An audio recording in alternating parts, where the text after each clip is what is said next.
Astaghfirullahaladzim wa la hawla wa la quwwata illa billahil aliyyil azim. Astaghfirullah. Al-Fatih. A'udzu billahi minasy syaithanir rajim. Bismillahir rahim. Alhamdulillahi rabbil alamin. Ar-rahmanir rahim. Maliki yaumiddin.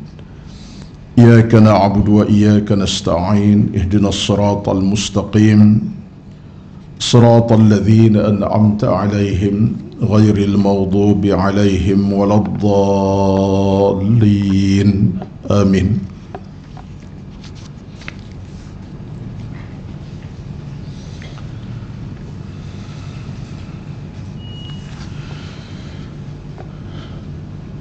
السلام عليكم warahmatullahi wabarakatuh. Innal hamdalillah nahmaduhu wa nasta'inuhu wa nastahdihi wa nastaghfiruh wa na'udzu billahi min shururi anfusina wa min sayyiati a'malina. May yahdihillahu fala mudilla lahu ومن يضلل فلا هادي له. أشهد أن لا إله إلا الله وحده لا شريك له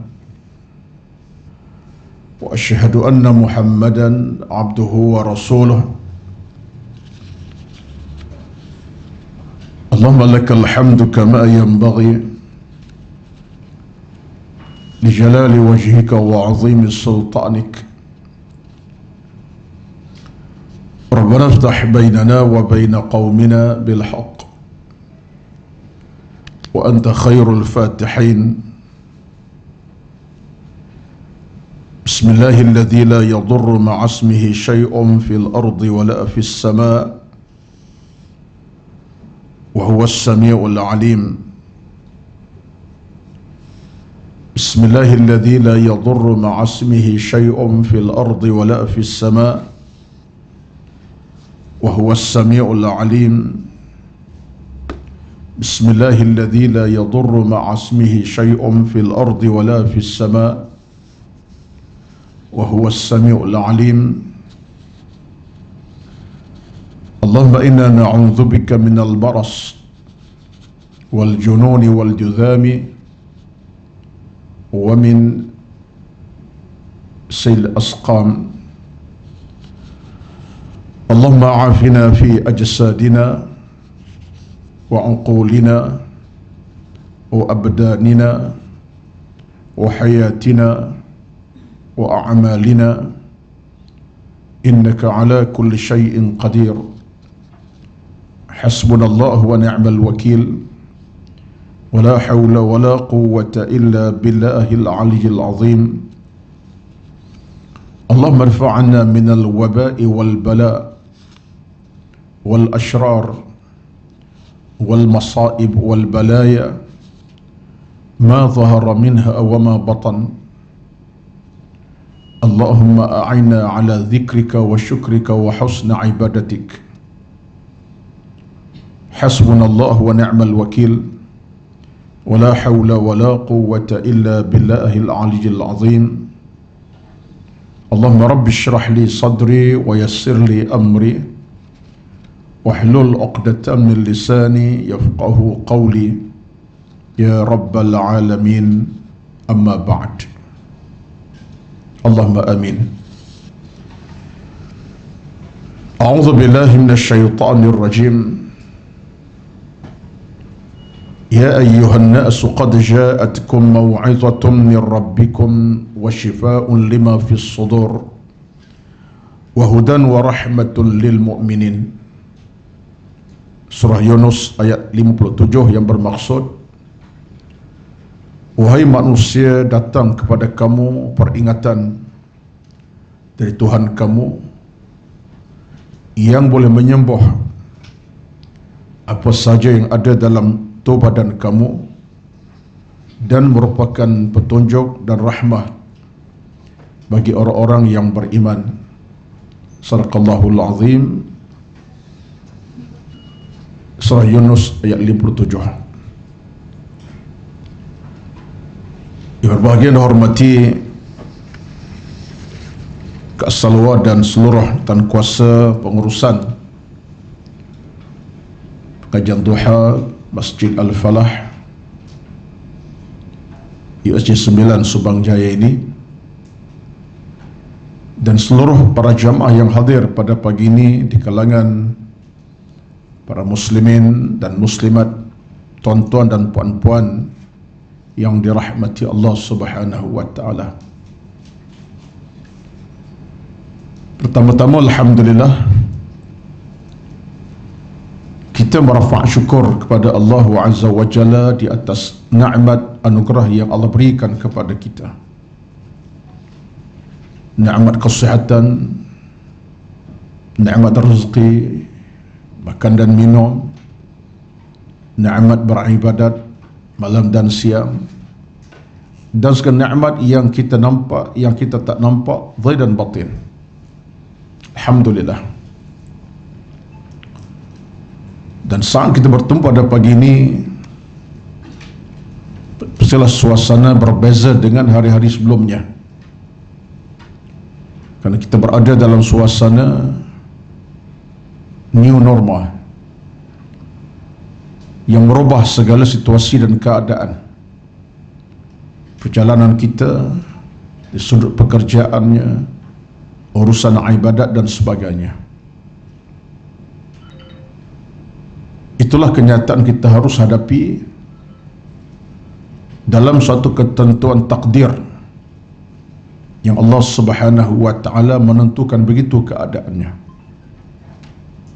Dialah Tuhan yang mengurus alam ini.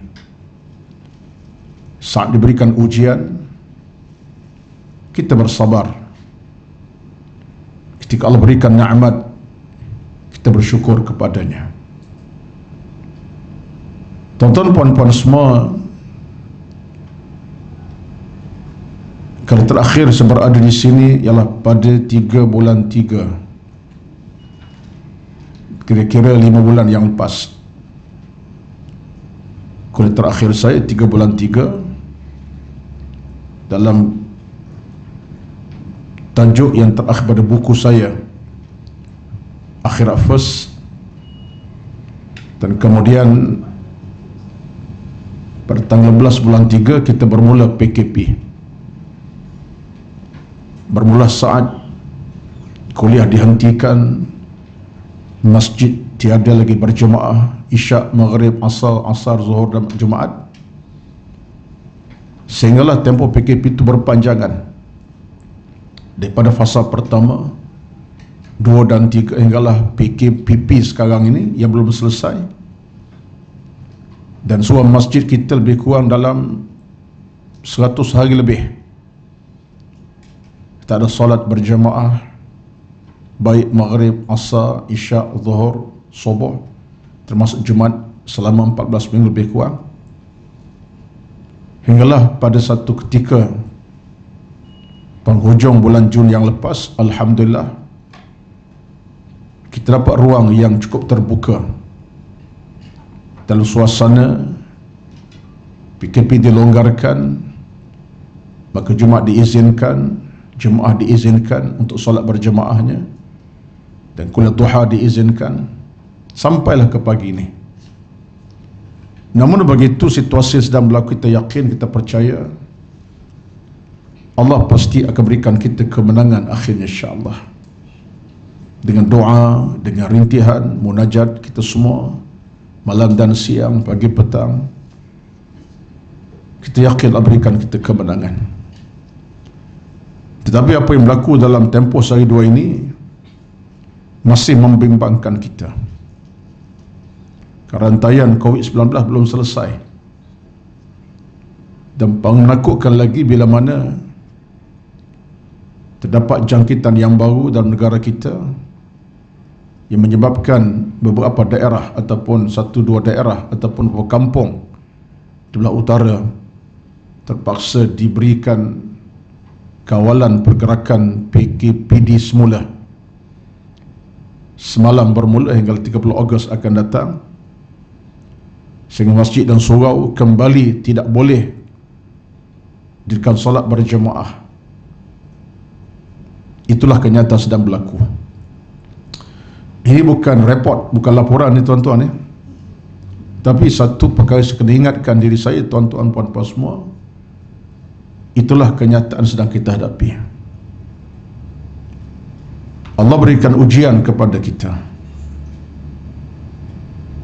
Dan sebagai orang beriman kepada Allah Azza wa Jalla, kita yakin, kita percaya tak ada jalan mudah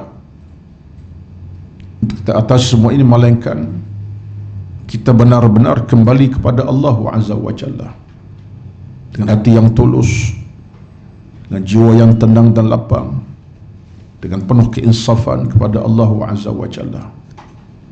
Munajat kita kumandangkan, doa kita panjatkan, zikir istighfar kita nyatakan. Di samping kita ikuti SOP yang digaris pandu oleh pihak berkuasa. Ini pun satu kenyataan kita kena hormati, patuhi, dalam kerangka kita untuk menghindarkan wabak daripada terus berlaku secara total. Dan saya nak sebutkan dalam mukadimah pada pagi ini sebagai satu amanah ilmu pada tuan-puan semua, bahawa kewajipan kita tempoh sekarang dua. Yang pertama ialah rintihan munajat kepada Allah Azza wa Jalla. Banyakkan berdoa malam siang untuk angkat penyakit daripada kita secara total, insya-Allah, by cash, bila tiba masa dan waktunya, insya-Allah. Banyakkan zikir, banyakkan munajat, banyakkan rintihan. Ini jangan tinggal sama sekali. Bismillahirrahmanirrahim. La yadurru ma'asmihi syai'un fil ardi wala fis sama' wa huwas sami'ul alim. Baca malam siang, pagi petang. Kewajipan kita yang kedua dalam kerangka yang sama ialah kewajipan mematuhi SOP yang digaris pandu oleh pihak berkuasa. Dan SOP ni tuan-tuan kena ingat merupakan suatu cara mendapati kena agama. Ini satu cara mendapati agama.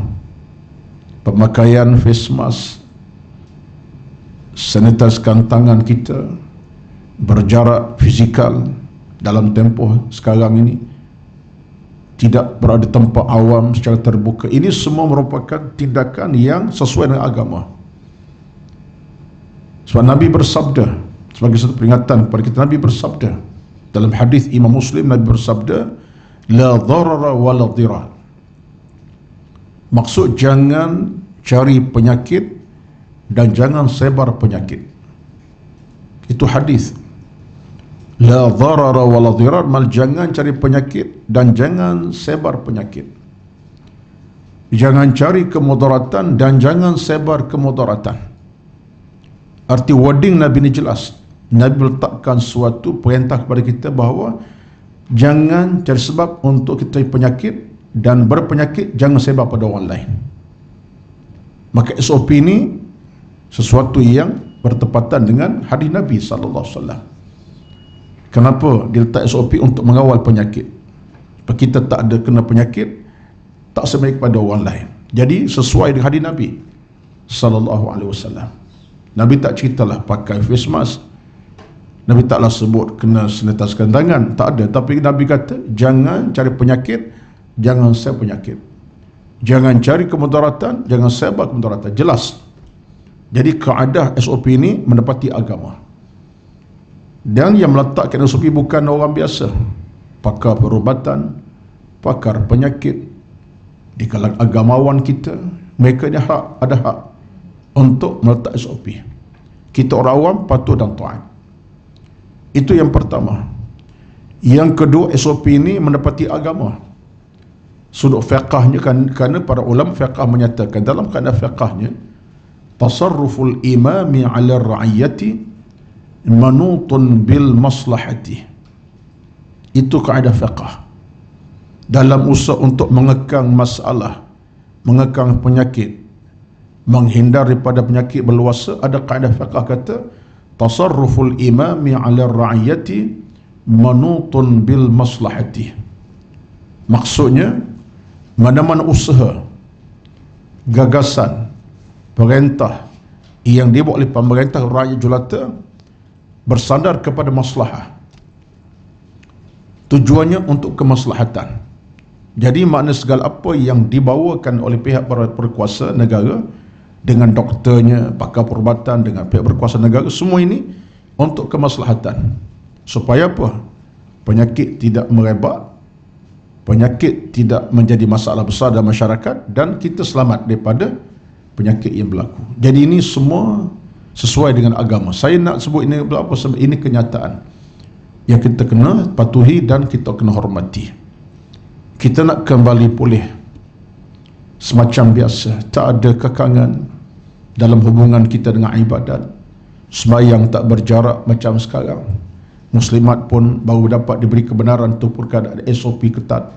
Kita tak nak, kita nak satu hari akan datang, tak nak minggu depan, kabul besok kita nak, sesegera mungkin sembahyang kita kembali macam biasa, bahu sentuh satu sama lain, saf yang rapat. Kita nak macam tu. Terlebih kita rasai tuan-tuan dalam suasana pandemik ini, kita dalam keadaan tertekan dalam isu-isu ibadat. Nak mengaji pun susah, nak ceramah pun payah, nak dengar ceramah pun susah, nak solat pun payah. Kita tertekan. Saya tak tahulah saya sebut ini sebab saya merasakan dalam suasana macam sekarang ini, bahkan daripada awal isu PKP dimulakan, kalaulah pasar raya tutup, Shopee saya tutup, saya tak kisah. Tapi kalau masjid tutup, ini satu bencana, satu musibah Allah kepada kita, satu ujian Allah kepada kita. Ke peringkat masjid surah tutup, ini satu musibah besar. Sekadar pasar tutup, kedai makan tutup, saya ingat itu benda yang tak besar mana kepada kita. Bila rumah Allah ditutup, tak boleh beribadat macam biasa, ini suatu musibah. Dan kemuncaknya tahun ini Makkatul Mukarramah yang sepatutnya hujjahnya datang 2 juta lebih, sekadar 1,000 orang sahaja. Kita boleh bayanglah macam mana tekanan yang berlaku, mesti berlaku. Wallahu alam. Minta maaf sambil masa sekitar dalam seminit ini untuk bercakap ini, sebab ini amanah ilmu yang wajib disampaikan. Pada Allah kita berserah, pada Allah kita merintih, pada Allah kita bermohon, pada Allah kita bermunajat, pada Allah kita berdoa. Dan di samping itu kita usaha fizikal kita dengan menghormati SOP yang dipandukan kepada kita. Mudah-mudahan satu hari akan datang, tempoh terdekat insya-Allah, kita kembali menikmati keamanan dan kedamaian insya-Allah dalam urusan harta, makan, minum, keluarga, ibadat dan sebagainya. Ya Allah, ya Tuhan kami, pulihkan semula. Ya Allah, Tuhan kami rindukan kebaikan dan keselamatan. Ya Tuhan kami, terima doa kami ya Allah. Innaka sami'un qaribun mujibud da'awati ya qadiyal hajat. La hawla wa la quwwata illa billahil aliyil azim. Wallahu a'lam. Tuan-tuan dan puan-puan semua, pada pagi ini kita kembali menyambung pergajian ilmu kita. Dalam tempoh 5 bulan kita tak dapat berada di pentas ilmu macam ini. Alhamdulillah atas kegigihan Kak Salwa dan komitinya, masih ada program tak langsung melalui online daripada tempoh PKP sampai kepada hari ini. Alhamdulillah online diadakan, ceramah diteruskan. Alhamdulillah, tinggal lagi dengar ke tidak tu sajalah ya. By online terserah, ada orang tak dengar, ada orang dengar, ada orang fokus tak fokus sebab online, sambil-sambil lena, sambil tidur dan seumpamanya. Dia berbeza dengan kelas macam ini. Namun begitu, usaha itu positif. Dan saya sebut dengan bahasa mudah, tahniah, mabruk di atas usaha yang dilakukan kerana ilmu tak sampai walaupun dalam suasana PKP tetap online dilakukan oleh FB dan seumpamanya. Tahniah dan tahniah kepada Kak Salwa dan gengnya ataupun kuasanya. Jadi pada pagi ini tuan-tuan dan puan, kita kembali bertemu. Dan tajuk kita pada pagi ini ialah tajuk kitab yang baru, iaitulah Adab Pembaca Al-Quran, At-Tibyan fi Adabi Hamalatil Quran, iaitu kitab karangan Al-Imam Nawawi rahmatullah. Kitab ni tuan-tuan, kitab turath sebenarnya. Dianggap kitab turath. Maksud turath ialah kitab lama. Dan dalam konteks bahasanya dipermudahkan. jalan bahasa dipermudahkan. Tapi kitab ini antara kitab turath, kitab lama yang disusun tulis oleh Al-Imam Nawawi rahmatullahi alaihi. Tapi dalam suasana sekarang dipermudahkan bahasanya. Kalau ikut bahasa lama tu memang payah nak faham.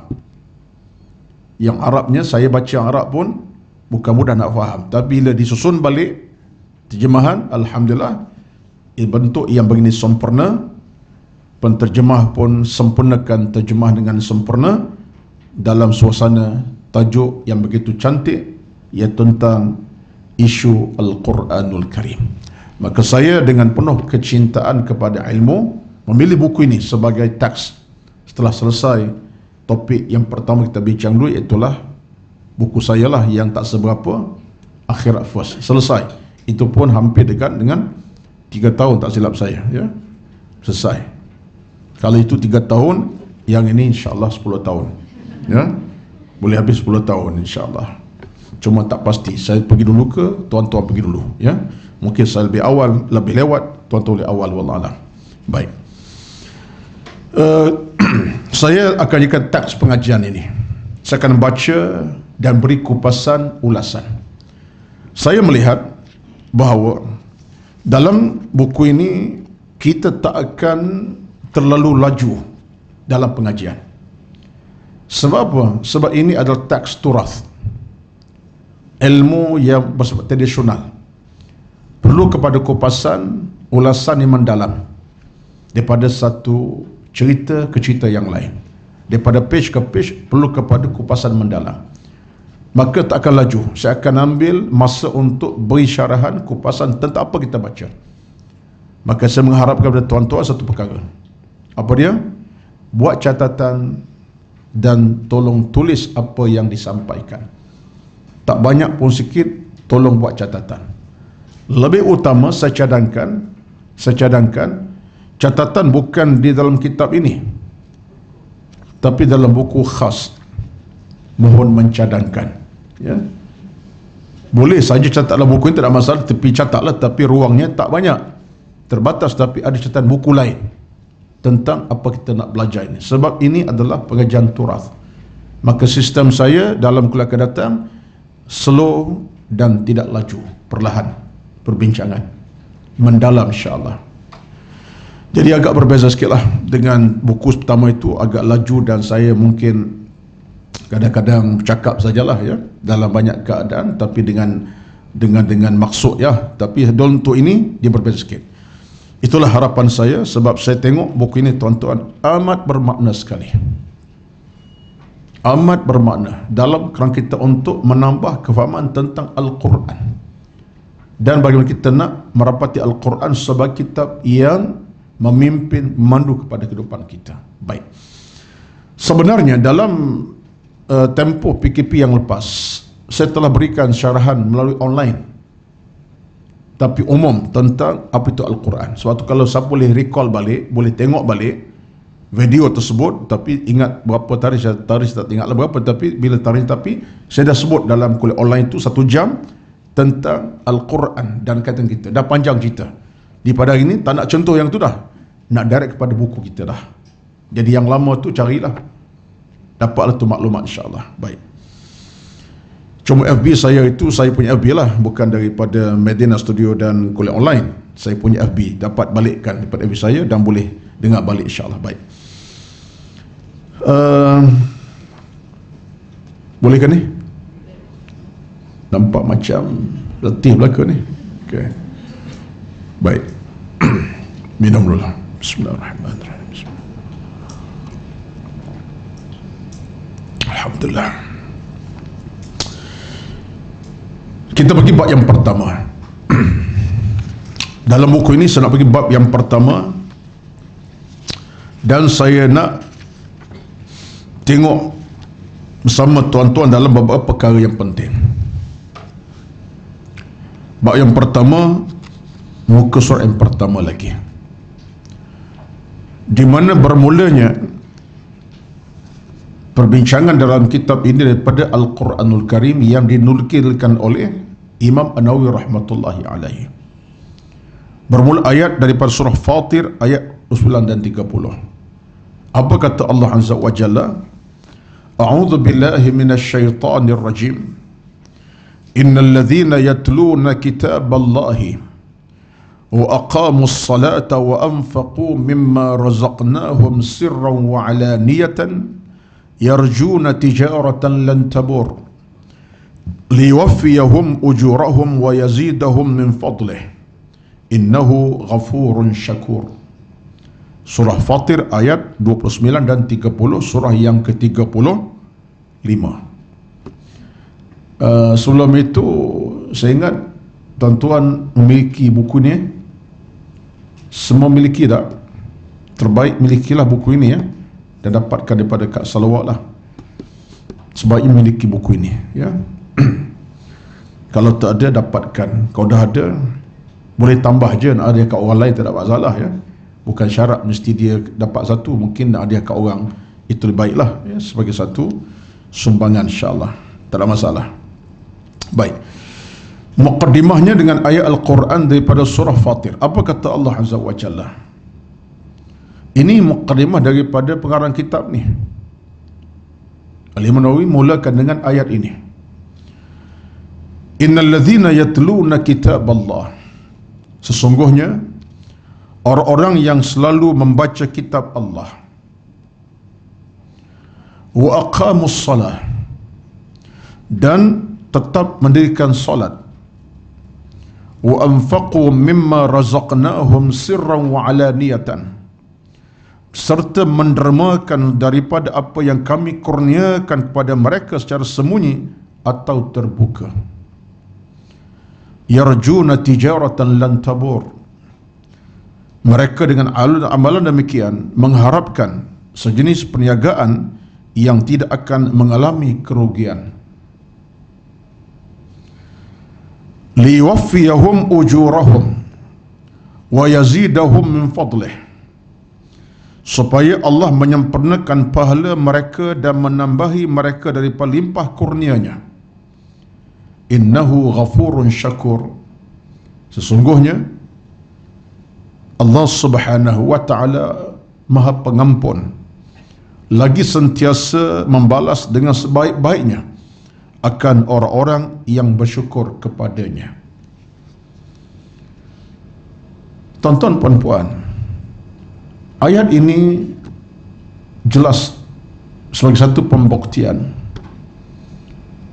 Allah Subhanahu wa ta'ala meletakkan suatu nikmat keredaan yang paling besar kepada hamba-Nya dengan prasyarat yang jelas daripada ayat ini. Pertama, tolong tengok ayat ini. Allah kata apa? Innal ladzina yatluna kitaballah, orang-orang yang membaca kitab Allah Azza wa Jalla. Membaca kitab Allah Azza wa Jalla. Kitab Allah ini mana apa? Quran lah. Kitab Allah dengan mana? Al-Quran. Yatluna, mereka membaca kitab Allah Azza wa Jalla. Di sini kalau kita tengok kepada ayat secara maknawi, secara umumnya, jelas menunjukkan betapa Allah Subhanahu wa ta'ala menitahkan kita supaya merapati, mendekati Al-Quranul Karim. Saya nak ambil sebagai satu muqaddimah ni tentang perbincangan kita daripada kitab ini. Bermula ayat ini, kata Imam Nawawi, itu ayat sebagai muqaddimah. Bila Allah sebut innal ladzina yatluna kitab Allah, seolah nak ajak kita supaya merapati, mendekati, menghampiri kitab Allah Azza wa Jalla.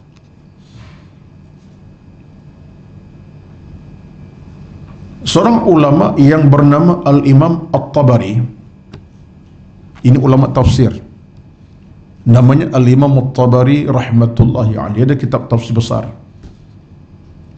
Kata Imam At-Tabari, ayat ini secara umumnya bila Allah sebut innal ladzina yatluna kitab Allah, orang-orang membaca kitab Allah Azza wa Jalla, kata Imam At-Tabari, ia menunjukkan kepada kita bahawa Al-Quran untuk dibaca, ditilawahkannya. Tala yatlu tilawatan, baca. Satu, proses membaca ni penting dalam kehidupan beragama kita. Penting sangat-sangat. Quran untuk dibaca, tilawatan. Kalau kita ambil kepada kalimah yatluna daripada kalimah tala yatlu tilawatan, makna baca. Tilawah mana baca. Sebab kita di peringkat nasional, kita ada satu majlis namanya apa? Majlis Tilawah peringkat Al-Quran peringkat antarabangsa dan bahasa Arab. Ada kan saban tahun. Cuma tahun ni tak adalah, antarabangsa batal. Bangsaan sempat hari itu, belum PKP. Terbangsa pertama tak ada, batal. Sebab jadualnya bulan April baru ni batal. Majlis nama Majlis Tilawah Al-Quran. Dulu, satu masa dulu dinamakan pertandingan musabaqah. Lama musabaqah tu puluhan tahun. Musabaqah ni mana pertandingan berlumba. Tak apa nak menarik lah. Lepas tu dalam tempoh ada orang komen, Quran bukan dipertandingkan tapi nak dibaca. Sebab Quran kata innal ladzina yatluna kitab Allah. Lepas tu akhirnya jawatan kuasa peringkat negara kita JAKIM khasnya, ketetapan mereka semenjak tahun, tak silap ingatan saya, tahun 2000 berapa? 2000 ke? Bermula kalimahnya tilawah peringkat perasaan dan terbangsa. Sebelum itu musabaqah, bertanding sungguh lah. Jadi kesannya kata Imam Tabari tadi panjang sikit pada sebutkan, saya dalam perbincangan buku ini saya akan cuba bincangkan secara perhalusi, sebab setiap perbincangan ini diperlukan melalui ilmu secara tradisional, secara turath. Baik, jadi kata Imam Tabari, Allah SWT nak beritahu kita supaya Quran tilawahkan dia, bacakan dia. Satulah dalam hubungan kita Al-Quran, tuan-tuan, puan-puan, kena diperingat sentiasa. Kewajipan membaca Al-Quran, kewajipan yang tidak pernah terhenti dalam hidup beragama kita. Nanti kita akan tengok hadis yang banyaklah tentang tilawah ini. Tak boleh. Betullah tilawah Quran ini dianggap wajib oleh setengah-setengah para ulama kita. Al-Imam As-Suyuti, orang tanya dia, apa di antara kewajipan besar dalam agama? Dia kata 3 kewajipan besar dalam agama ni. Orang tanya siapa Imam As-Suyuti, apa kewajipan besar dalam agama? Dia kata ada 3 kewajipan. Thalathatu wajibatin hammah. 3 kewajipan. Yang pertama dia kata apa? Baca Al-Quran. Yang kedua, istighfar pada Allah. Yang ketiga, minta mati dalam sulh khatimah. Ini kewajipan besar kata Imam As-Suyuti rahmatullah. Pertama, tilawah Quran. Yang kedua, istighfar pada Allah, minta pohon keampunan. Ketiga, minta mati dalam sulh khatimah. Ini kewajipan besar. Siapa kata? Al-Imam As-Suyuti rahmatullah, juga ulama tafsir. Seulang balik 3 perkara. Bila orang tanya dia apa kewajipan utama dalam agama, pertama baca Quran, kedua istighfar dan taubat, ketiga minta mati dalam husnul khatimah, penunjudah yang baik. Jadi kewajipan membaca ini kewajipan yang Allah fardu ke atas kita. Kedudukannya ada dalam hadis kita sebut nanti, orang baca Quran ini memang hebat. Walaupun kita baca keadaan merangkak-rangkak pun dapat pahala. Apalagi orang baca dengan laju dan fasih. Ia merangkak, ia tak, maknanya merangkak. Bismillah pun dekat dengan setengah jam. Contoh, tetap dapat pahala. Ya tak, maknanya keadaan yang teruk sangat, dapat pahala.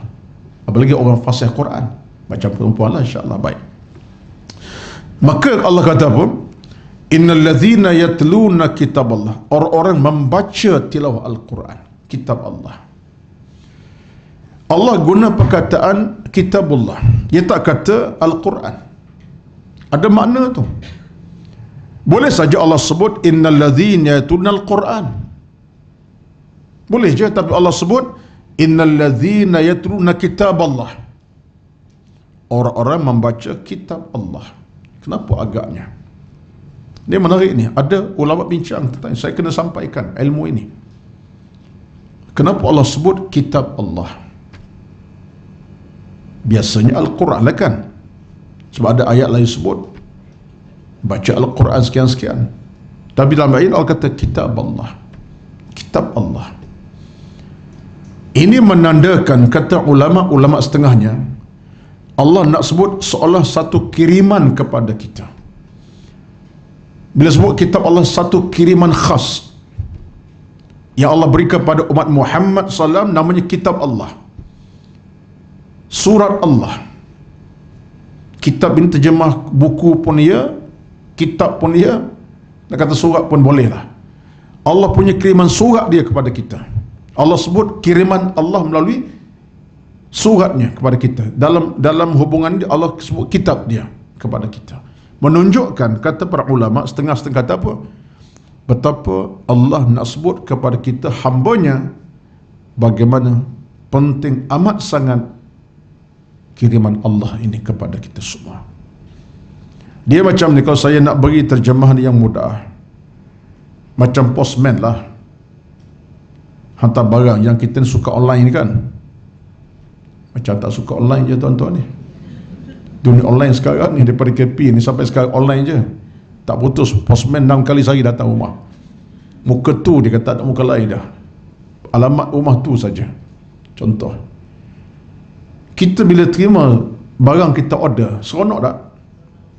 Menanti itu, buat saya makan barang kat mana sekarang? Oh, dah sampai Shah Alam, pergerakannya pagi ni, tengah hari sampai. Kita menanti, bila dekat loceng rumah tu, jenguk terus. Sebab apa?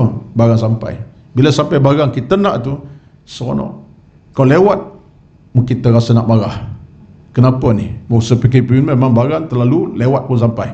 Banyak sangat, beratus ribu sekali urusan. Baik, bila kita terima barang tu, gembira tak kita? Gembira sebab kita memang nak barang tu, kiriman itu kita nak. Kita seronok, kita buka dan kita menikmatinya. Mungkin makanan, mungkin pakaian, tak tahulah. Bayangkan kitab Allah ini, Allah punya kiriman dalam bentuk yang cukup menggembirakan kita. Allah kirimkan Quran, dalam tu macam-macam perintah, suruhan, pahala, sebagai peringatan dosa, macam-macam. Jadi ini kiriman Allah kepada kita. Berkata ulama, kitab Allah ini seolah nak sebut tentang satu kiriman Allah kepada umat Muhammad, kiriman yang cukup sempurna. Tapi kitab Allah mana Quran lah, cuma dalam ayat diguna kitabullah, tak disebut Al-Quran. Jadi ada satu makna tersirat. Kitab Allah, innal ladzina yatluna kitab Allah. Kemudian Allah sebut keterkaitan orang yang baca Quran ini. Apa keterkaitannya? Wa aqamus salata, dan mereka ini mendirikan solat. Aqamu maknanya mendirikan solat, menegakkan sembahyang. Ini menunjuk kepada kita bahawa keterkaitan orang yang baca Quran, dia tak tinggal ibadat solat. Sebab apa? Ini kena faham. Sebab itulah kita bila orang tu baca Quran, sesuatu yang mustahil berlaku dalam hidupnya, dia tak solat. Orang yang baca Quran, dia akan solat. Sebab apa? Sebab Quran dibawa dalam solat. Daripada Fatihah, ayat demi ayat, surah ke surah, juzuk ke juzuk, dalam solat. Betul ada orang baca Quran tak sembahyang, pelik. Quran rajin baca 2 jam setengah, Zuhur tak sembahyang, Asar tidak, pelik. Memang pelik. Quran khatam, subuh tak bangun. Subuh sekali sebulan sembahyang, tak sembahyang tu, pelik. Sebab tabiat orang yang bila baca Quran, dia akan bawa dalam solat. Solat ini seolah suatu pengkalan menterjemahkan Quran itu. So, kita bila solat berjemaah, bila imam baca Quran dengan suara yang tarannumnya baik, seronok tak kita?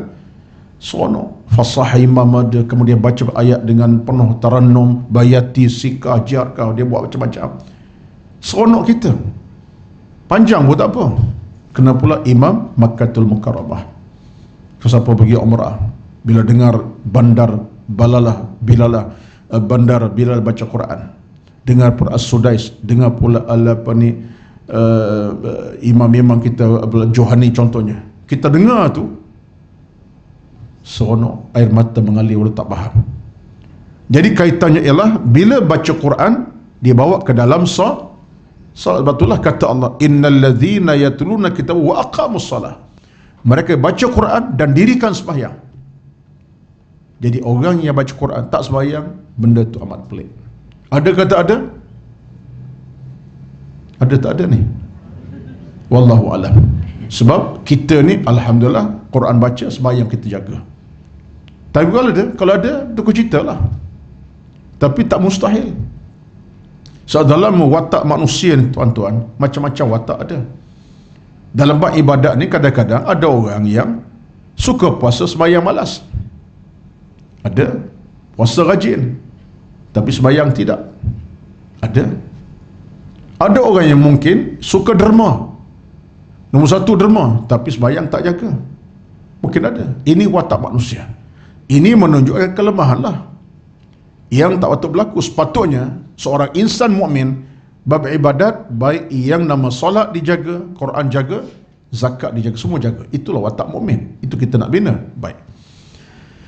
Jadi kata Allah Azza wa Jalla, orang yang baca Quran, aqamus solah, dirikan solat. Bukan setakat dirikan sembahyang. Wa anfaqu mimma razaqnahum. Kesan dia baca Quran. Bila baca Quran, dia faham Quran. Dia baca ayat tentang kelebihan bersedekah, kelebihan berzakat. Dia faham Quran, solat didirikan, maka dia seorang yang pemurah. Wa anfaqu, dan dia belanjakan harta bendanya di jalan Allah Azza wa Jalla. Dia menyumbang, dia memberi, dia bersedekah, dia bayar zakat. Itu ada kaitan tu. Kesan baca Quran, faham Quran, dia solat dijaga, dia pula seorang penyumbang. Wa anfaqun terjemahnya adalah menafkahkan. Nafkah makna apa? Menyumbang dan memberi. Infaq. Ini Allah kata ni. Dan orang macam ni kata Allah Azza wa Jalla, yarjuna tijaratan lan tabur. Mereka mengharap kepada Allah Azza wa Jalla perniagaan yang tidak mengalami kerugian. Mana orang ni tak akan rugi. Kesan Quran dia baca, solat dia dirikan, sedekah dia tunaikan, zakat dia tunaikan, orang ni tak akan rugi kata Allah Azza wa Jalla. Lan tabur, tak mereka alami kerugian sama sekali. Kerugian apa? Kerugian rahmat, redha, berkat daripada Allah Azza wa Jalla. Mereka tak fikir tentang hal-hal yang bersebut kerugian. Walaupun letih, penat, susah, payah macam mana, bagi mereka tak rugi. Sebab apa? Allah redha dengan mereka. Sebab hakikatnya kalau kita tengok dalam hukum alam semata-mata, memanglah duit ada, beri kat orang, rugi tak? Hukum alam, rugilah duit kita, beri kat orang. Hukum alam biasa, duit kita beri kat orang, rugilah kita. Tapi hukum Allah tidak begitu. Sebab kata Allah, apa ni? Yarjuna tijaratan, mereka harap satu perniagaan yang tak merugikan. Sebab apa? So kesannya aku redha, aku sayang, aku kasih, aku berinya kerahmatan, keberkatan. Tak rugi. Letih baca Quran, penat. Letih solat, penat. Letih buat apa sekalipun dalam agama, kata Allah, lan tabur, tak akan kamu alami kerugian. Ini natijah daripada ibadat. Satulah kita dalam beragama ni tuan-tuan puan-puan kena ingat, keletihan dunia Allah bayar dengan ketenangan di padang mahsyar. Keletihan di alam bumi Allah bayar dengan kemenangan di hari akhirat. Jangan salah fikir. Kita kadang-kadang sikap hipokrit itu ada lagi. Oh, letih semayang, letih ke masjid, letih dengan ceramah, letih belaka.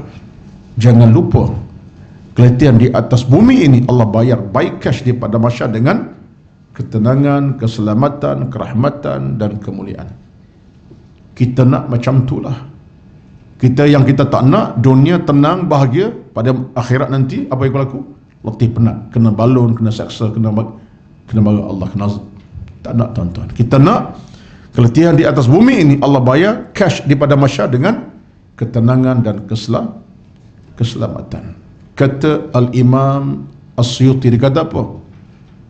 Imam Suyuti kata apa? Dunia ini tempat berpenat-penat, ad-dunya fihi mata'. Dunia tempat berpenat-penat, tetapi di akhirat lirahati, untuk berehat. Ini kata Imam Suyuti. Dunia tempat kita bersusah payah, berpenat-penat. Di hari akhir nanti kita akan dapat kerehatan dan ketenangan. Betul lah tu. Jadi kita dalam agama kita fikir macam tu. Sebab tu dalam urusan hidup beribadat, jangan kita letak kepenatan menghalang kita untuk buat kebaikan. Letih macam mana pun, lawan keletihan untuk cari pahala. Penat macam mana, lawan untuk cari kebaikan. Ikut nafsu semua letih belaka. Ikut nafsu semua penat, tuan-tuan. Siapa yang tak penat kerana beribadat? Penat. Subuh kena bangun awal. Subuh sekarang pukul 6 1 minit. Pukul 5 dah kena bangun sebagai orang mukmin. Bukan pukul 6.30 bangun. Orang mukmin pukul 5 dah bangun. Paling kurang boleh tahajud 2 rakaat, 4 rakaat, boleh beribadat, boleh baca Quran, tasbih, tahmid, ke masjid. Penat. Dalam urusan harta, penat. Cari harta letih, penat. Kemudian kena bayar zakat 2,5%. Kalau dia mungkin pendapatan tinggi, kira-kira zakat sampai 10,000 contohnya. Penat, aku bekerja bagi orang. Letih. Urusan ibadat yang lain, ibadat puasa contohnya. Penat, meletihkan tubuh badan, terpaksa bersengkang perut daripada makanan, kemudian terpaksa hadapi kepada matahari. Penat. Tunai ibadah haji di Makkah tu Mukarramah, penat. Merentasi suasana begitu ramai orang, kepayahan macam-macam dalam suasana udara yang panas, penat. Tapi ingat, kepenatan yang kita tunai, yang kita lalui semasa diri Allah ini, Allah beri kerahatan di alam sana nanti. Itu kenyataan. Berkata Imam As-Suyuti, dunia penat, akhirat tenang. Ini kaedah yang dipakai oleh para ulama kita. Baik. Kesannya berkata Allah Azza wa Jalla. Kita tak melepasi ayat ini lagi. Ini ayat muqaddimah ni. Ya. Liyuwaffiyahum ujurahum wa yazidahum min fadlih. Innahu ghafurun syakur. Allahu Akbar. Allah berjanji kepada kita, tuan-tuan, kesan tilawatul Quran tadi, kesan kita dirikan solat, kesan kita infakkan harta benda kita, dan mengharap Allah tak merugikan kita. Apa kata Allah Azza wa Jalla? Liwaffiyahum ujurahum wa yazidahum min fadlih. Maka Allah akan menambahi kepada mereka pahala. Allah akan sempurnakan balasan pahala dan tambah mereka dengan limpah kurnia yang paling tinggi buat mereka. Tuan-tuan, saya nak tanya diri saya dan tuan-tuan semua, Allah tidak pernah mengecewakan kita dalam urusan hidup beragama. Allah SWT bila dia perintah satu-satu perkara, baik apa pun amal diperintah kita, ada kesan nanti kita dalam dua keadaan.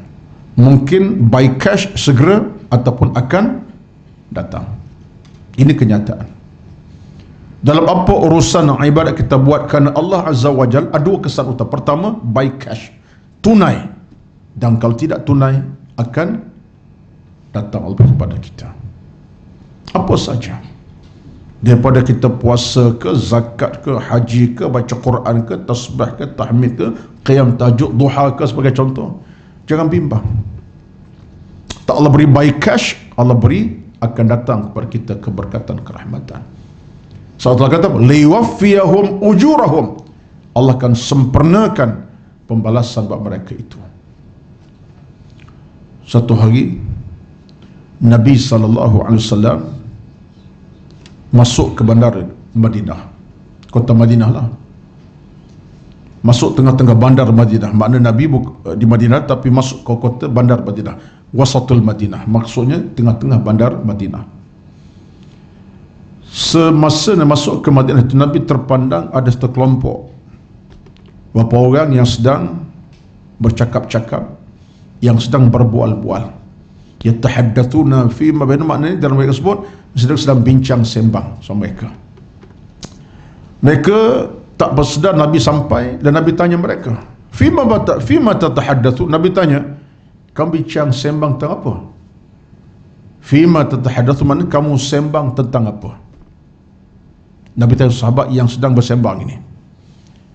Lalu kata mereka, ya Rasulullah, kami sedang sembang tentang urusan kami dengan agama kami, urusan kami dengan ibadat kami lah. Baguslah, bukan bincang hal orang, bincang mengumpat, tidak, bukan mengumpat orang, bincang tentang agama dan kami dengan urusan agama kami.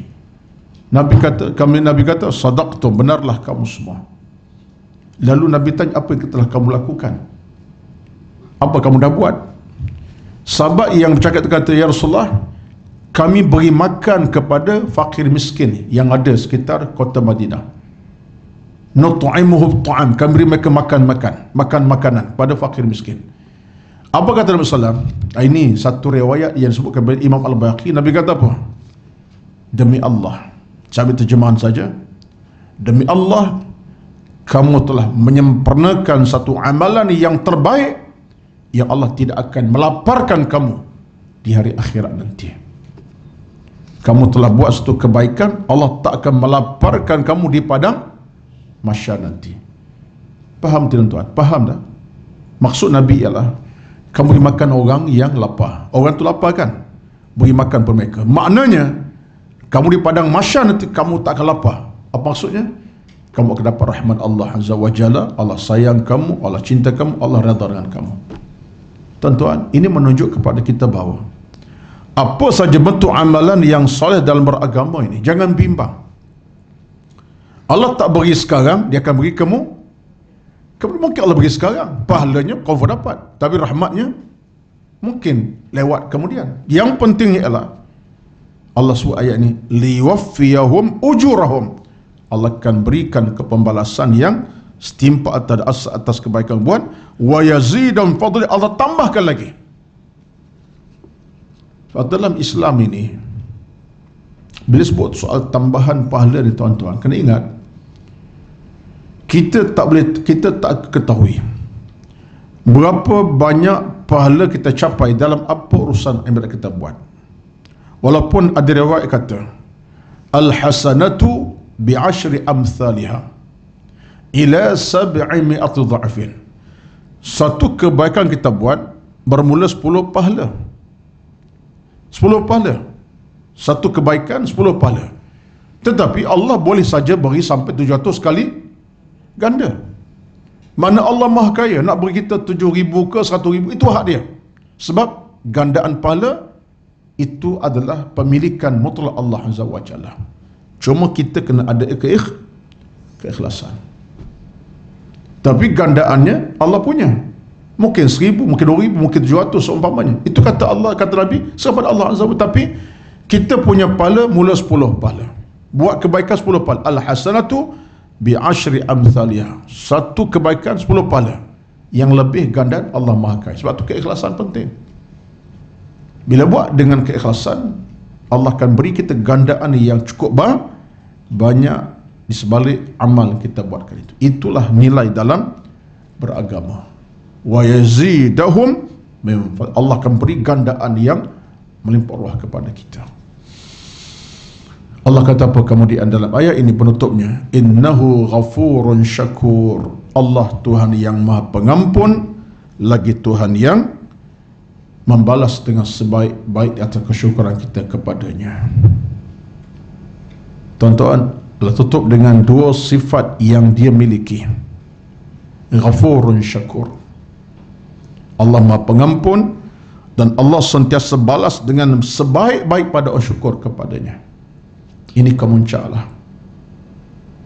Tinggal lagi kita buat ibadat dengan hati yang terus ikhlas kepada Allah Azza wa Jalla, dan jangan abaikan kerja ibadat daripada baca Quran tadi, dirikan solat, nafkahkan harta Allah Azza wa Jalla, dan kita minta Allah tak merugikan kita dalam ibadat.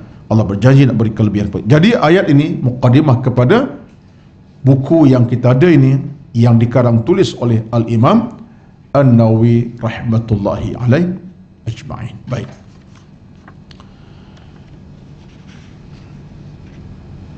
Muka yang kedua, kami meriwayatkan sebuah hadis pada Uthman bin Affan radhiyallahu anhu, katanya Nabi telah bersabda, khairukum man ta'allama al-Qur'ana wa 'allamah. Hadis ini diriwayatkan oleh Imam Abu Abdillah Muhammad bin Ismail bin Ibrahim Al-Bukhari dalam kitab sahihnya yang merupakan kitab paling sahih setelah Al-Quranul Karim. Baik, ingat ya, kita bincang kitab tulisan siapa ni? Al-Imam An-Nawawi. Baik. Setelah Imam Nawawi dia mulakan muqaddimah dengan ayat tadi, yang setelah diberi penjelasan yang agak detail sekejap tadi kepada puan-puan semua, dia telah meriwayatkan satu hadis Nabi sallallahu alaihi wasallam. Apa riwayatnya? Nabi bersabda, khairukum man ta'allama al-Qur'ana wa 'allamah. Ini hadis daripada Imam Al-Bukhari. Hadis sahih daripada siapa? Daripada Uthman ibn Affan radhiyallahu anhu. Menunjukkan kepada kita bahawa Imam Nawawi cuba nak bawa satu garis panduan kepada kita. Dalam beragama ini, sebelum saya detailkan hadis ini, nak sebut saya awalnya, seolah Imam Nawawi sebut kita bahawa dalam hidup beragama ini, jadilah manusia yang cintakan Al-Quranul Karim. Di bawah hadis ini, khairukum man ta'allama al-Qur'ana wa 'allamah. Sebaik-baik kamu orang yang belajar Quran dan mengajar Al-Quranul Karim. Hadis tuan penting sangat kepada kita. Sebelum itu, periwayat hadis siapa tuan-tuan? Uthman bin Affan radhiyallahu anhu. Saya sempat semak sedikitlah kajian saya buat daripada beberapa tulisan buku-buku tertentu. Didapati bahawa Uthman bin Affan radhiyallahu anhu ini, tuan-tuan sekalian, dalam banyak keadaan dia ada meriwayatkan hadis-hadis tentang Al-Quran daripada Nabi SAW. Dia bawa hadis tentang Al-Quran daripada Nabi SAW. Sebab apa? Sebab Uthman bin Affan pertama menantu Nabi SAW. Uthman bin Affan ni siapa? Menantu Nabi SAW. Dan yang keduanya ialah dia seorang yang memang bila dia baca Quran, dia banyak menangis. Baca Quran, dia banyak menangis. Siapa? Uthman bin Affan radhiyallahu anhu. Sehingga dia menyatakan kalau dia baca Quran, banyak masa dia menangis pada tempoh baca. Dia baca ayat sekian-sekian, air mata mengalir banyak. Apa ni lama daripada nak habiskan bacaan. Ini di antara watak Uthman bin Affan radhiyallahu anhu. Sampai peringkat kalau kita baca dalam sejarah dia mati dibunuh kan. Kalau kita baca lah, kalau puan baca, saya tanya tu sebab ada mungkin dah baca. Dia mati dibunuh ketika sedang apa? Dia baca Quran. Puan Hajah dia pembaca, dia tahulah.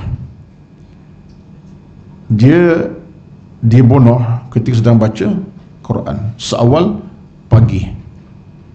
Ada yang kata belum sembahyang subuh, sudah baca Quran, datang penuh, darah menitis atas Quran. Saya lupa, saya dah baca, saya dah sebut di televisyen satu masa, tapi saya lupa sekarang ni. Ketika dia sedang baca satu ayat surah Al-Baqarah, ayat itu penghujungnya dibunuh. Ayat itu betul-betul bercakap tentang orang yang Allah SWT muliakan orang baca Quran. Saya lupa ayat di mana, surah apa. Allah Maha Kaya. Kemudian Uthman ketika baca Quran di awal pagi, rumah dikepung selama pagi 40 hari dikepung. Dia dikepung, dia masuk khalifah Islam yang ketiga. Cerita panjang lah ya. Ada pembelot yang telah belot dalam urusan kenegaraan, kepung rumah Uthman bin Affan, dan ada tawaran sebenarnya kepada beliau untuk keluar dengan selamat. Tadi tak nak. Dia kata apa? Aku nak bertahan di rumah aku nak bertahan saja. Allah Maha Kaya. Akhirnya beliau telah dibunuh oleh penjenayah ketika baca Quran. Itu cerita panjang. Cuma saya nak kisahkan tadi ialah Uthman bin Affan radhiyallahu anhu adalah seorang pembaca tegar Al-Quran. Dan bila dia baca Quran, dia banyak menangis. Dia baca dua ayat mungkin dalam 1 minit, menangis dekat sejam agaknya. Dia baca dengan keinsafan. Sehingga di riwayat tersebut, daripada tak silap ingatan saya, Abdurrahman bin Auf menceritakan, sini saya tak berapa ingat sahabat ini, tapi dalam ingatan saya, kalau tak silap, Abdurrahman bin Auf pernah menyatakan bahawa pernah satu hari Osman sedang baca Al-Quran, tiba-tiba aku datang dari belakang. Ya, Abdurrahman bin Auf, betul lah, sahabat Nabi Abdurrahman bin Auf, betul, seorang kaya raya ni, jutawan hartawan yang besar, datang di belakang. Dan bila aku dengar Osman sedang baca dalam air mata, aku ni, kata Abdurrahman, aku ni payah menangis. Bila Osman menangis, aku tumpang menangis. Dan bila aku menangis, aku mula angkat suara tangisan. Osman berpaling pada aku. Mabika? Dia tanya aku, apa yang berlaku? Dia menangis, aku tu menangis. Dia tanya balik aku, kenapa? Apa yang berlaku? Kata Abdurrahman, ni cerita daripada Abdurrahman, dia cerita balik kemudian. Dia kata, wahai Osman, engkau menangis bila baca Quran. Terkesan pada aku sampai aku tak boleh tahan mata. Aku menangis sama. Kenapa engkau tanya aku semula? Kenapa aku menangis? Kenapa engkau tanya? Kata Osman, aku bertanya bukan apa, sebab aku yakin engkau lebih faham daripada aku apa yang kau baca. Kata Osman, aku yakin engkau lebih faham lagi apa yang aku baca. Mana Osman sendiri, dia menangis, dia faham Quran, dia masa ada orang lebih faham lagi. Itulah kehebatannya, tawadhu' dia dan kehebatannya. Lalu kata Abdurrahman, wahai Osman, aku menangis, aku terkesan dengan bacaan kamu yang tak henti pada menangis ketika baca Quran. Kata Abdurrahman, selepas itu bila aku baca Quran, aku mudah menangis sebab terkesan dengan Abdurrahman bin Auf, terkesan dengan Utsman bin Affan radhiyallahu anhu. Tuan-tuan, puan-puan, saya cuba mengambil ilmu di situ. Apa ilmunya? Ilmunya ialah wajar dan amat wajar sekali kalau boleh kita dalam baca Al-Quran iringkan dengan air mata. Wajar. Tak semua ayat, tapi untuk air mata mengalir bukan mudahlah. Mestilah kena baca dengan kefahaman. Ayat tentang neraka mudahlah, memang patut menangis. Ayat tentang maksiat mudahlah, patut menangis, tapi janganlah pula menangis pada tempat, tidak bertempatnya. Jadi nak kena faham. Wajar. Apa caranya? Berkongsi ilmu dengan tuan-tuan. Kalau dapat dan kena dapat, kalau boleh dan kalau boleh kena cuba usahakan bila kita baca Al-Quran Karim, cuba semak terjemahannya.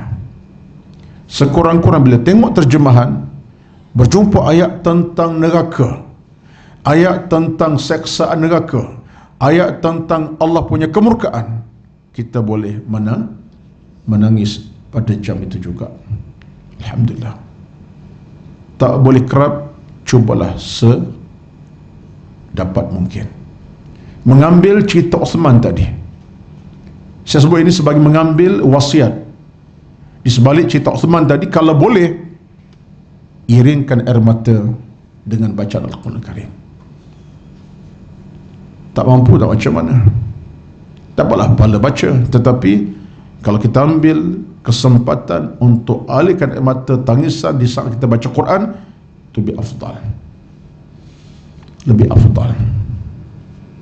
Lebih afdal, mana lebih baik. Cuma secara umumnya kalau kita nak air mata mengalir, kalau tak faham ayat, tak mengalir air mata tu, betullah cuba tengok Quran terjemah. Saya sebut sentiasa acap kali kat sini, dalam suasana kita hari ini, keperluan untuk miliki Quran terjemahan amat perlu dan penting. Keperluannya ada kepada kita. Kalau kita hanya pegang Quran yang sifat mushaf saja, makna tak ada, mungkin kita baca dapat pahala, tapi pengertian kita akan dapat faham. Akhirnya tak ada apalah. Bila ada Quran terjemahan, buka ayat, tengok ayat tentang syurga, neraka, dosa, pahala, lain. Oh, ayat ni tentang neraka, tentang nikmat Tuhan, syurga, lain tuan-tuan. Ini perkongsian yang saya perlu sampaikan. Osman cerita macam tu, baik. Yang pertama. Yang keduanya ialah dalam hadis ini, Imam Nawawi dia mulakan dengan pemilik hadis dia berkata apa? Khairukum man ta'allama al-Qur'ana wa 'allamah. Maksud hadis ini ialah sebaik-baik kamu yang baca Quran dan mengajar Al-Quranul Karim. Hadis tuan-tuan di martabat yang tinggi. Pertama, hadis Bukhari. Dan hadis Bukhari paling sahih selepas Al-Quranul Karim. Kitab yang paling sahih lepas Al-Quran, kitab Bukhari dan Muslim. Mana hadis-hadis mereka hadis yang paling sahih lepas pada Quran. Dan wajar kita kalau nak tengok hujah apa, hadis Bukhari dan Muslim sebagai tempat yang paling utama kita kena rujuk lepas Quran. Baik. Yang keduanya ialah hadis ini di samping hadis Bukhari, yang kedua dia hadis yang beri kita petunjuk.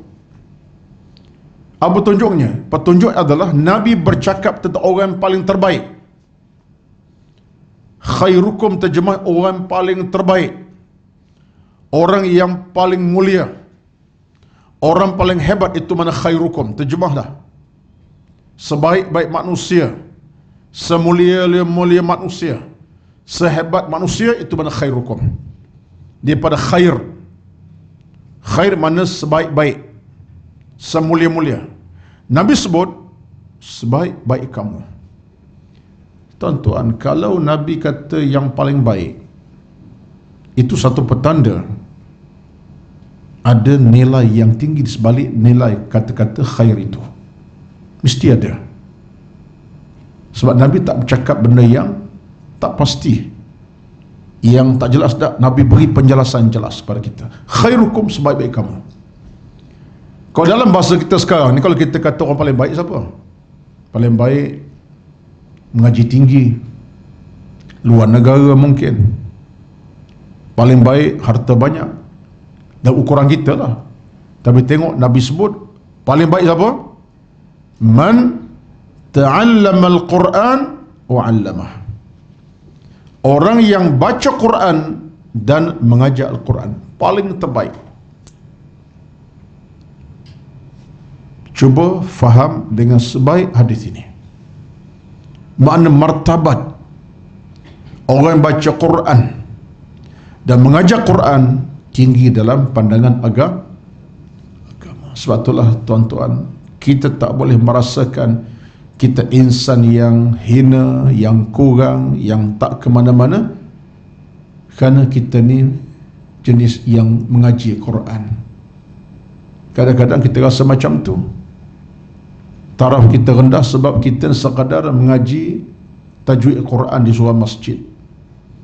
Dah setahun, 2 tahun, dah 5-6 tahun dah belajar ikhfa syafawi, izah syafawi, ma'al ghunnah, bila ghunnah, idgham mutamathilain. Jangan rasa kita dalam keadaan yang paling rendah. Kita lah orang paling tinggi. So ucap tahniah. Jangan kita anggap kita berada di peringkat yang paling rendah. Tidak, sebab Nabi kata apa? Man ta'allam, siapa yang baca Quran, yang belajar Al-Quran. Yang belajar Quran, tinggi kedudukannya. Apalagi kalau puan-puan konsisten dengan belajar Al-Quran daripada juzuk ke juzuk, surah ke surah, tadabburnya, kefahaman tentang hukum hakam tajwid. Ini satu nikmat rezeki lebih daripada orang lain yang tak belajar Quran pun. Jadi sebab ini kenyataan pada Nabi, khairukum, orang paling terbaik. Bukan kerana paling kaya, paling hartawan. Man ta'allama al-Quran, yang belajar Quran dan mengajar. Isu mengajar kita akan bincang lain kali. yang belajar dulu. Ta'allama. Ta'allama ni daripada perkataan apa? Daripada allama, ta'lim. Mana orang yang belajar Quran. Ta'allama ni belajar. Kalau allama dia mengajar, ni ta'allama ni orang tu mengajar, orang tu belajar. Kalau allama mengajar. Sekarang Nabi kata ta'allama, yang belajar Quran. Mana martabat orang belajar ni satu martabat yang tinggi bila dia cuba mendekati Al-Quranul Karim. Allahu Akbar, tuan-tuan. Satu hari dari riwayat disebutkan oleh Al-Imam Al-Baihaqi rahmatullah dalam hadis. Hadis taklah sampai Bukhari Muslim, tapi hadis Baihaqi diterima oleh para ulama. Satu hari datang seorang Arabi. Arabi ni orang kampung lah. Arabi kalau ikut bahasa Arab orang kampung, orang jauh di pendalaman. Datang untuk apa? Untuk belajar Al-Quran. Nabi ada lagi tu. Bila datang, dia orang kampung, dia rasa macam agak jauh keadaan daripada orang bandar Madinah. Dia pun datang keadaan rasa malu Allah, segan, tak berapa ceria. Non di luar daripada Masjid Nabawi, di penghujung masjid.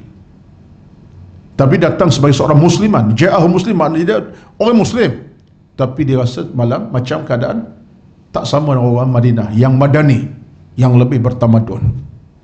Riwayat pada Baihaqi sebut, saya ambil satu riwayat yang bentuk cerita lah mudahnya. Akhirnya datang dia dalam keadaan nak baca Quran. Dengar sahabat sedang baca Quran. Sahabat pula fasih Quran, yang tu baca dengan lancar, dengan laju macam-macam. Dia pun masuk dalam keadaan terasa rendah diri, terasa rendah hati, terasa berapa, dalam keadaan dia rasa macam tak ada apalah. Sebagai Arabi tadi, dia pun duduk bersandar di tiang masjid. Dia pun kata kepada sahabat sebelah, dia kata, "Alimni syai'an minal Quran." Mana apa? Ajarku satu daripada Quran. Apa saja ajar kalau aku nak belajar. Tuan-tuan, puan-puan, Nabi pun tengok sahabat daripada jauh ini. Nabi panggil ke depan. Maka datanglah dia kepada Nabi SAW. Nabi tanya, apa yang kamu nak? Apa kata dia? Ya Rasulullah, aku nak belajar Al-Quran. Dia nak dengar Al-Quran, dia nak baca Quran, nak belajar Quran. Dan kata Nabi SAW, "U'allimuka bi ayatin." Aku nak ajar kamu ayat-ayat Al-Quran. Nabi ajar kat dia. Allahu Akbar, tuan-tuan. Walaupun dia ni Arabi, orang kampung yang jauh daripada Madinah, tapi dia ada kefasihan. Nabi dia baca ayat kat dia, dia boleh ingat, boleh faham, dia boleh sebut kat orang lain. Sahabat Nabi terkejut, macam mana orang ini boleh hebat daripada mereka, mana hebat pada mereka, nampak lebih pada orang. Lalu kata Nabi SAW, Allah tidak akan menyusahkan orang yang nak kepada Al-Quran. Allah tak akan menyusahkan. Banyak cerita yang lain lagi, saya nak sebut itu saja. Sebab itulah kita dengan Al-Quran, tuan-tuan, jangan sampai tahap kita rasa kita ini seolah terpencil kerana belajar Quran. Rasa malu Allah, rasa macam tak ada harga. Tidak. Belajar Quran dalam soal kita dah tak faham, kita belajar. Kita tak boleh kita baca dan terus belajar. Jangan bimbang. Kita tempat yang paling tinggi, sebab Nabi kata, "Khairukum man ta'allama." Sebaik kamu orang belajar Al-Quran. Jangan kecewa, jangan sedih, jangan susah hati, insya-Allah. Tuan-tuan, puan-puan, saya kira untuk pagi ini stop kat situ dulu. Dan kita ambil cakna betapa dalam hidup ini, biarlah kita hidup suasana kita cintakan Al-Quranul Karim. Orang yang bersama Al-Quran tidak pernah dikecewakan hidupnya oleh Allah Azza wa Jalla. Yang berbaki nanti insya-Allah kita bincang tentang ayat seterusnya, ataupun seterusnya adalah tentang Allamah. Tuan-tuan, puan-puan semua, saya bincang ni secara step by step. Saya punya tak sama dengan perbincangan sebelum ini. Laju dan tak berapa lajulah sebelum ini, tapi yang ni tak. Oleh kerana kitab ni kitab agak turas, agak tradisional, saya nak turun step by step. Mudah-mudahan ilmu sampai kepada tuan-tuan semua. Yang siapa buat catatan, baguslah. Mudah-mudahan catatan itu dapat dimanfaatkan kemudian daripada apa yang tersampaikan step by step. Sebab banyak cerita tentang cerita Nabi Osman tadi, bacaan Osman baca Quran dengan tangis air mata, sahabat tadi, banyak tu. Dia cuba buat catatan betul. InsyaAllah, mudah-mudahan Allah berkata semua. Baru satu muka surat, saya kata 10 tahun tu, ya, bukan 10 bulan, 10 tahun. Sebab nak habiskan ni memang panjang masa. Wallahualam, itulah sekadar pertemuan pada pagi ini. InsyaAllah di penghujung saya sebut tuan satu patah saja. Quran jantung hati kita, Quran penyelamat kita, Quran pemandu kita, Quran sendi kehidupan kita, Al-Quran nyawa kita, segala-galanya Al-Quran, dan Quran segala-galanya. Wallahualam, itulah sekadar ucapan ataupun ringkasan kita punya perbincangan pada pagi ini. Kita ada live, kita ada rakaman, atau boleh semak balik, dengar balik, dapat manfaatkan insyaAllah. Siapa yang dah share, baguslah. Sebab tu saya nak sebut di penghujung, bila ada lah macam tolong share. Share untuk kawan kita yang lain, share untuk keluarga kita, share untuk anak kita, supaya mereka juga dapat menonton, mendengar insyaAllah benda-benda yang sebegini. Walaupun mereka tidak hadir, tapi mereka dapat dengar ilmu ini untuk sama-sama mereka bawa dalam hidup mereka sebagai ahlul Quran insyaAllah. Terima kasih banyak-banyak pada pagi ini sebagai mukadimah pertemuan kita. Moga-moga Allah sentiasa merahmati kita, dan penghujungnya jaga dan patuh SOP insyaAllah, demi keselamatan kita bersama. Jangan pandai leke, jangan pandai ingat insyaAllah, kerana isunya belum selesai. Sehingga semalam dunia WHO sebut yang dah meninggal 700,000 lebih. Dunia yang dah kena jangkitan 17 juta lebih, menjangkau 12 juta tempoh seminggu dua ni. Di Amerika yang meninggal seharian belas ribu, ya. Jadi kita harap negara kita Malaysia aman, bahagia dan makmur insyaAllah pada jangkitan yang betul insyaAllah. Semuanya pulang kepada kita, jaga diri kita masing-masing, ikut SOP, dan banyakkan munajat doa kepada Allah Azza wa Jalla. Wallahu alam. Aqulu qali hadza, astaghfirullahal azim li wa lakum wa lisairil muslimin wal muslimat. A'udzu billahi minasy syaithanir rajim. Bismillahirrahmanirrahim. Alhamdulillahi rabbil alamin. Wassalatu wassalamu ala rasulil amin wa ala alihi wa ashabihi ajma'in. Allahumma inna nas'aluka ridhaka wal jannah wa na'udzu bika min sakhatika wan nar. Allahumma innaka 'afuwun karimun tuhibbul 'afwa fa'fu 'anna. Bismillahilladzi la yadurru ma'a ismihi syai'un fil ardi wala fis sama' wa huwas samiul 'alim. Bismillahilladzi la yadurru ma'a ismihi syai'un fil ardi wala fis sama' wa huwas samiul 'alim. Bismillahilladzi la yadurru ma'a ismihi syai'un fil ardi wala fis sama' was samiul 'alim. Wassallallahu ala sayyidina Muhammad walhamdulillahi rabbil alamin.